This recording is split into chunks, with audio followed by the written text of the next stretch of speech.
எத்தனை இளைஞர்கள் யுவதிகள் திருமணம் முடித்துவிட்டு வாழ்க்கையிலே சந்தோஷம் இல்லாமல் பிரிந்து போகிறார்கள். கேளுங்கள், ரப்பனா ஹப்லனா மின் அஸ்வாஜினா வ ஸுர்ரியாத்தினா குர்ரத அய்யுனி வஜஅல்னா லில் முத்தகீன இமாமா. அல்லாஹ்விடம் எப்படி கேட்க சொல்ற? ரப்பனா. ஒவ்வொரு துஆவையும் பேச போனால் நீண்ட தலைப்பு. ஒவ்வொரு துஆவிலும் அல்லாஹ் நுணுக்கங்களை வைத்திருக்கிறார். ரப்பனா ஆத்தினான்னு வரல, ஹப்லனா. ரப்பனா ஹப்லனா ஆத்தினான்னா தந்து விடு யா அல்லாஹ், ஹப்லனா கிஃப்டா தா யா அல்லாஹ்னு அர்த்தம். ஹிபா, யா அல்லாஹ் எனக்கு கிஃப்ட் வேணும் யா அல்லாஹ். எது கிஃப்டா வேணும்? ஹப்லனா மின் அஸ்வாஜினா வ ஸுர்ரியாத்தினா. என்னுடைய மனைவி மக்களிடம் எனக்கு ஒரு கண் குளிர்ச்சியை உண்டாக்குறியா அல்லாஹ்.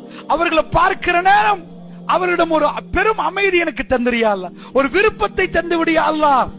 நிறைய பேருக்கு விருப்பம் வருவது இல்லையா? நிறைய பேருக்கு மனைவி மக்களை பார்க்கிற நேரம் விருப்பம் வரலையா? அல்லாஹ் ரப்புல் ஆலமீன் சொல்லுகிறான், விருப்பத்தை தந்துறியா அல்லாஹ்.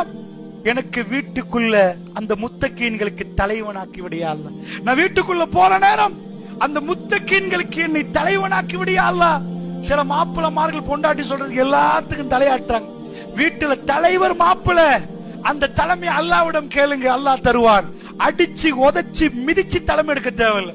ரசூலுல்லாஹ் என்னைக்காவது பெரம்பெடுத்துட்டு பைப்புக்கு அடிச்சாங்களா? அல்லது எல்லாம் குடிபோதல் உள்ளவங்களுக்கு அடிச்சு மிதிச்சாங்களா? அப்படி வளர்க்கவே இல்லை.